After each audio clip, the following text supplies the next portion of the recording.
From the start, he was branded the Honeymoon Killer.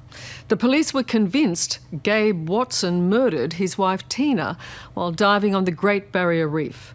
And the media and public agreed. The view was, how could a newly married man abandon his drowning wife? It just didn't make sense.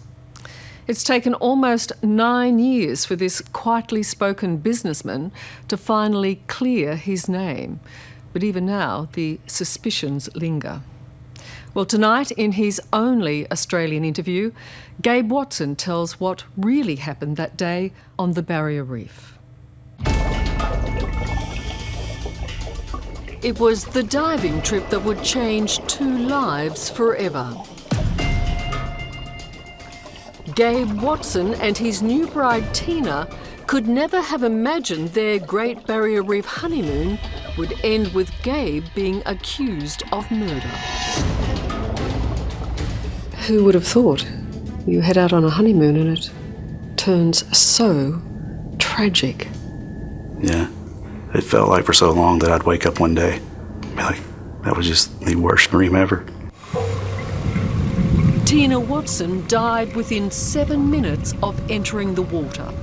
From that day in October 2003, her husband, Gabe Watson, has been called the Honeymoon Killer.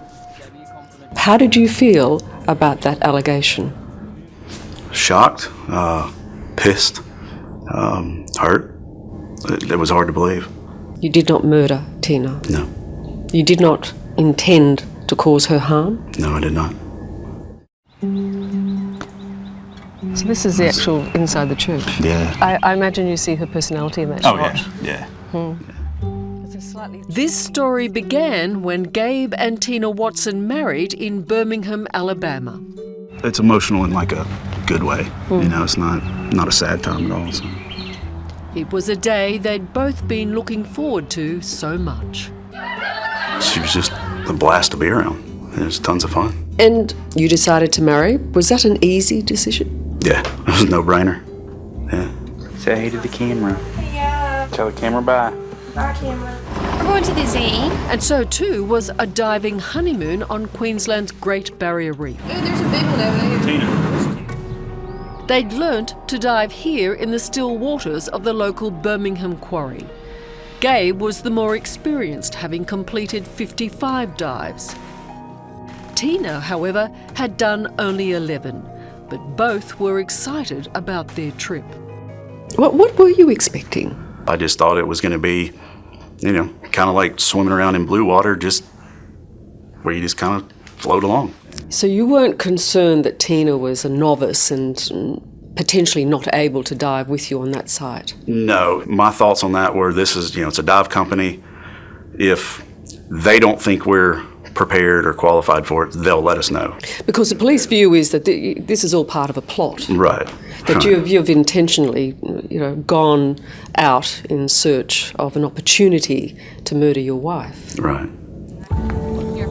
Their first dive on the reef was at the wreck of the SS Yongala, a site considered hazardous and unpredictable. Divers descend an anchor rope and float across the Yongala until reaching another rope guiding them back to the surface. But within minutes of entering the water, Tina and Gabe were in trouble.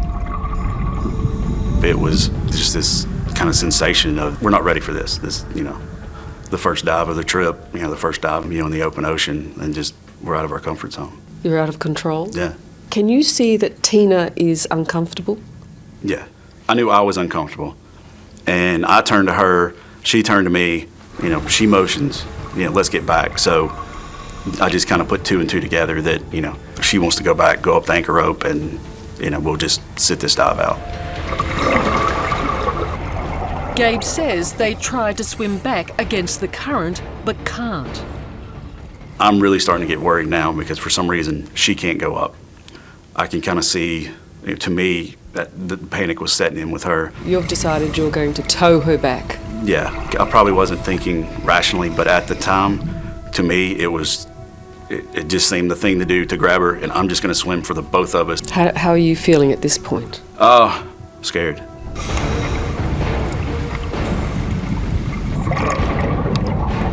Obviously something goes horribly wrong. What is it? I feel this whack across the side of my face, and my mask gets turned. It doesn't come off, but it gets shifted to the side of my head, and so I had to let go of her. By the time Gabe recovers, Tina is gone. I turned back around to look and see where Tina was, and she was down probably, 10 feet or so. And what was she doing? She was sinking. She was sinking. She was sinking. Too far for you to grab her? Yeah, she was well out of arm's reach. What Gabe did next will haunt him for the rest of his life. He decides to leave Tina and find someone who can help. Did you make a decision that it's either she or me? No, I made the decision that if I stay with her, if I try to continue to do something, that I'm probably going to make the situation worse. Surely you knew, though, that if you felt you could die at that moment, Tina certainly felt that. Well, right, but she still had her regulator in and she still had her mask on. And she's got plenty of air still. Even judges who sided with you view you as a man who lacked character at that moment, who wilted under pressure, who was basically a coward. Yeah, I've heard them say that. Are you? No. You're not a coward? No. Did you wilt under pressure? I think I did what a diver does when they get panicked and they're trying to help somebody and they realize that they can't help. Because this is the problem most people have, isn't it? They cannot come to terms with a husband who turns his back on his wife of 11 days. That's a real sticking point. Right, it is, except I still had the capability at that point to go find help. So I could have sat there and watched the situation get worse and worse and worse, or I could come to the realization that I can't help her. So I'm no good to her, other than to go get help. As Gabe headed to the surface, Tina's last moments were captured in this picture, sinking face up, her arms outstretched. Unconscious, she was brought to the surface by the group's dive master and taken to a second boat. I could see them doing CPR on her. And I lost it, and I just left. I couldn't bear to see them working on her like that. I couldn't do it.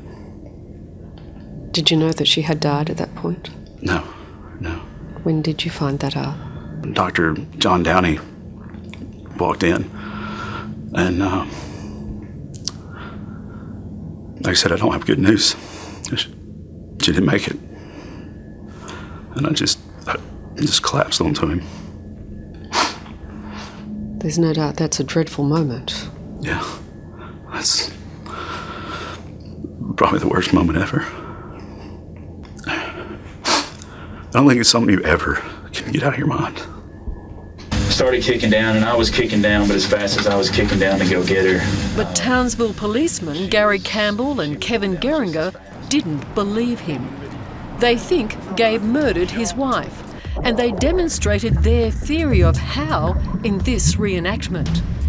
They claim that Gabe embraces his wife, and while doing so turns off her air supply, and then turns it back on before abandoning her. As she was floating at the bottom, I couldn't mimic it. Yes, It was all sparked by an eyewitness account by fellow diver Dr. Stanley Stutz. And then I saw him come into the picture and came sort of on top of her. It is believed by police that whilst you were embracing, holding, somehow having contact with Tina down there, you turned her air supply off. Right. Did you? No. You did no such thing? No, I did not do anything such thing. According to police, the motive was money. Gabe Watson, they claimed, had planned his wife's death to secure her life insurance, worth about $160,000. It was a theory Tina's father, Tommy, also believed. And she said, Gabe is wanting me to can increase my group life insurance it up to the maximum and change the beneficiary to him. And I said, well, just tell him that you took care of it. And we'll take care of it, okay, when you get back. It's pretty devastating for somebody to say you murdered your wife and you did it for money on your honeymoon.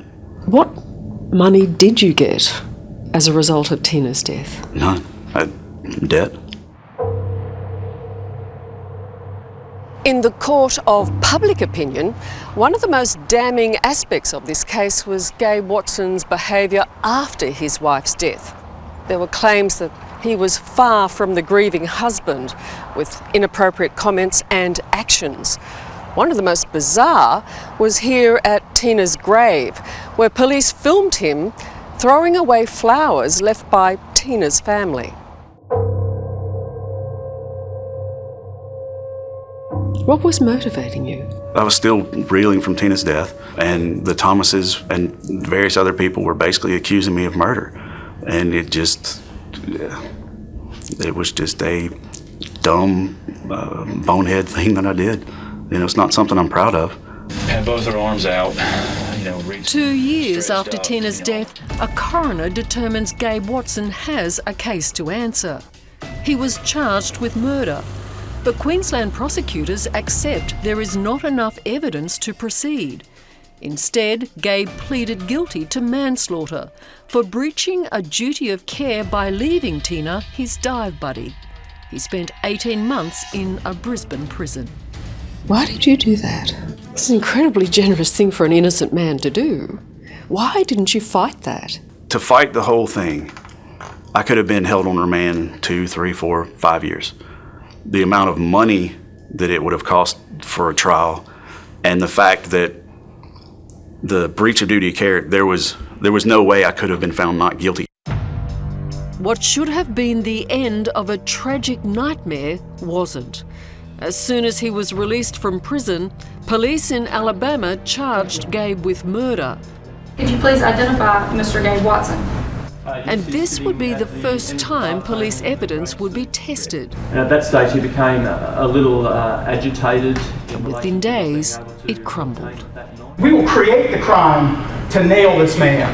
And that's exactly what the Australian police did. Dr. Stanley Stutz, upon whose eyewitness account police had placed so much of their murder theory, did not believe he had seen anything sinister. At the time, I thought he was trying to save her. Well, that's certainly not hearsay. And Judge Tommy Nail did not believe the prosecution had any credible evidence. There's no evidence to suggest that he intended to kill her.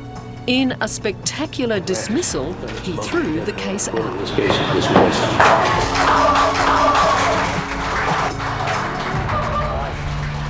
What the court didn't hear was one vital piece of evidence that experts say would have proved Gabe Watson's innocence beyond any doubt. And it all centres on Tina's air tank. The police contention that Gabe turned off his wife's air supply just doesn't stack up. Quite simply, Tina consumed way too much air during her time underwater for it to have been shut down. They don't have the time to do it. And they've got to somehow or other explain that air consumption. You can't consume air if you have got your air tank turned off. You just can't do that. Most novice divers carry a lot of weight. And they carry Dr. Carl Edmonds is one of the world's leading medical experts in diving deaths. This tells us the times at which things are happening and the depths at which they're happening. He examined all the data from Tina and Gabe's dive computers. It's absolutely clear, based on the data that you have, that Gabe Watson did not murder his wife. Of course not. He tried to rescue her. He did his best and he failed in the rescue. This is a common tragedy. It's terrible, but it's so common. We're not looking at anything exceptional in this case. There's not one unusual aspect to this case. Not one. Has it been difficult to become the normal suburban man again? It's actually kind of good to be boring again. After 9 long years, Gabe Watson is finally a free man. Why aren't you so angry? I'm yet to see this man strike out. I mean, if that was me, I'd be so angry. I'm just laid back.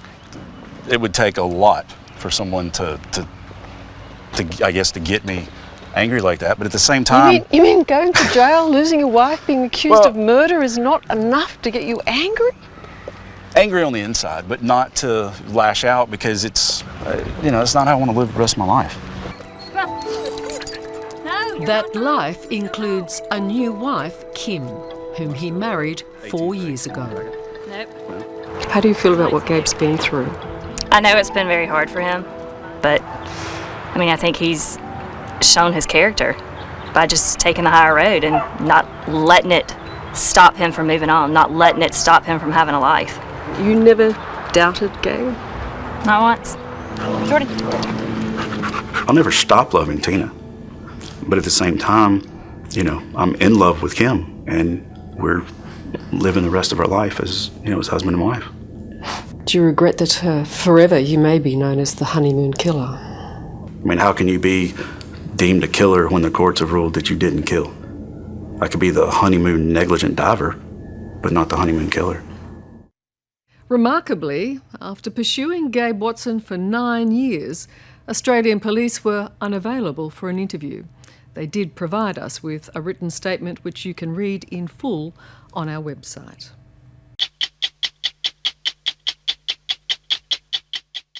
Hello, I'm Adam Hegarty. Thanks for watching 60 Minutes Australia. Subscribe to our channel now for brand new stories and exclusive clips every week. And don't miss out on our extra minute segments and full episodes of 60 Minutes on 9now.com.au and the 9Now app.